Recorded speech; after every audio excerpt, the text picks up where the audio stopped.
2008 financial crisis एक ऐसा crisis था जिसने पूरी दुनिया को ये बता दिया था कि अगर डिसीजन मेकिंग में बेसिक इकोनॉमिक कॉन्सेप्ट्स को इग्नोर करोगे तो ये पूरी दुनिया की इकोनॉमी बर्बाद कर सकता है। ये क्राइसिस इतना बड़ा था कि इसके बाद बेसल 3 नॉर्म्स लाने पड़े। So let's understand what's the 2008 financial crisis is. ये सब स्टार्ट हुआ था यूएस में इंटरेस्ट रेट घटने से। अपनी इकोनॉमी को बूस्ट करने के लिए 2000 से 2003 के बीच में यूएस ने इंटरेस्ट रेट 6% से घटाकर 1% कर दिया था। लेकिन ये इंटरेस्ट रेट का घटना क्राइसिस का रीजन नहीं था, बस इसने क्राइसिस बिल्ड होने में हेल्प की थी, जो अभी हम देखेंगे आगे। इंटरेस्ट रेट कम होने से लोन सस्ते हो गए और बैंक सस्ते होम लोन धड़ाधड़ बांटने लगे। ये जो होम लोन थे वो मॉर्गेज होम लोन्स थे। मॉर्गेज लोन मतलब लोन अगेंस्ट प्रॉपर्टी। इसमें अगर कोई लोन डिफॉल्ट करता तो बैंक उसकी प्रॉपर्टी सेल करके लोन रिकवर कर सकती थी। हाई डिमांड की वजह से प्रॉपर्टी रेट्स लगातार बढ़ रहे थे। होम बायर्स को सस्ते लोन पर घर मिल रहे थे, वहीं दूसरी तरफ बैंक्स का प्रॉफिट बढ़ रहा था। लेकिन वो इन्वेस्टर्स जो अपना पैसा bank deposits like FDs, RDs, savings वगैरह में रखते थे, उनको लो इंटरेस्ट की वजह से बहुत पुअर रिटर्न मिल रहे थे।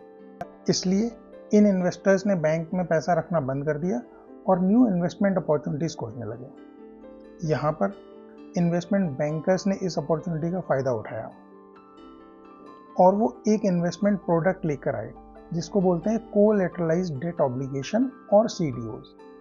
सीडीओ एक इन्वेस्टमेंट प्रोडक्ट होता है जो मॉर्गेज लोन से बनता है। इन्वेस्टमेंट बैंक्स के पास गए और उनसे मॉर्गेज लोन्स खरीदे और उनको बंडल करके एक ट्रेडेबल सिक्योरिटी बनाया जिसको बोलते हैं सीडीओ। अब जो लोन का मंथली इंटरेस्ट आता था वो सीडीओज के लिए इनकम बन गई। सीडीओज के साथ एक डिफॉल्ट रिस्क रहता है कि अगर बोरोवर्स ने लोन डिफॉल्ट कर दिया तो, लेकिन ये सीडीओज मॉर्गेज लोन से बने थे, तो अगर डिफॉल्ट भी होता है तो प्रॉपर्टी को सेल करके लोन अमाउंट रिकवर हो जाएगा। और लगातार बढ़ते प्रॉपर्टी प्राइसेस ने ये रिकवरी और स्ट्रॉन्ग कर दी थी। लेकिन आगे चल के यही सीडीओज क्राइसिस ट्रिगर करने वाले थे।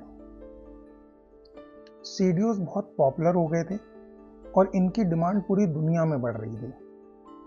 इस बढ़ती डिमांड को देखकर इन्वेस्टमेंट बैंक्स में लालच आ गया और वो हैवी लिवरेज पर बिजनेस करने लगे। लिवरेज का सिंपल मीनिंग है कि लोन लेकर बिजनेस करना। इन्वेस्टमेंट बैंक्स ने मॉर्गेज खरीदने के लिए बहुत बड़े बड़े लोन्स पूरी दुनिया भर से लिए, लेकिन बैंक्स के पास इतने मॉर्गेज थे ही नहीं जितने इन्वेस्टमेंट बैंक्स की डिमांड थी। बैंक्स एलिजिबल बोरोवर्स को पहले ही लोन दे चुके थे, इसलिए बैंक्स बिना किसी वेरिफिकेशन के और क्रेडिट हिस्ट्री चेक किए सब प्राइम बोरोवर्स को लोन देना शुरू कर दिया। सब प्राइम बोरोवर्स रिस्की बोरोवर्स को बोलते हैं, जिनका लोन डिफॉल्ट करने की हाई प्रोबेबिलिटी होती है। बैंक्स ने ये सोचकर ये रिस्क इग्नोर कर दिया कि अगर डिफॉल्ट होता भी है तो प्रॉपर्टी को सेल करके पैसा रिकवर हो जाएगा। लेकिन 2007 में इंटरेस्ट रेट बढ़ गए। अब सबसे पहले सब प्राइम बोरोवर्स ने डिफॉल्ट करना शुरू किया। बैंक्स ने इनकी प्रॉपर्टी सेल करना शुरू कर दी। ये डिफॉल्ट्स और बढ़ने लगे। बैंक्स की हैवी सेलिंग की वजह से मार्केट में हाउसेस की सप्लाई बहुत बढ़ गई और प्रॉपर्टी प्राइसेस कोलैप्स हो गए। अब बारी थी सीडीओ इन्वेस्टर्स की। सीडीओज ने डिफॉल्ट की वजह से इनकम जनरेट करना बंद कर दिया और सीडीओज की डिमांड गिर गई। इन्वेस्टमेंट बैंक्स के पास बहुत सारे अनसोल्ड सीडीओज इकट्ठे हो गए और इनके ऊपर दुनिया भर से लिया हुआ लोन भी था। अल्टीमेटली इन्वेस्टमेंट बैंक्स ने भी डिफॉल्ट कर दिया।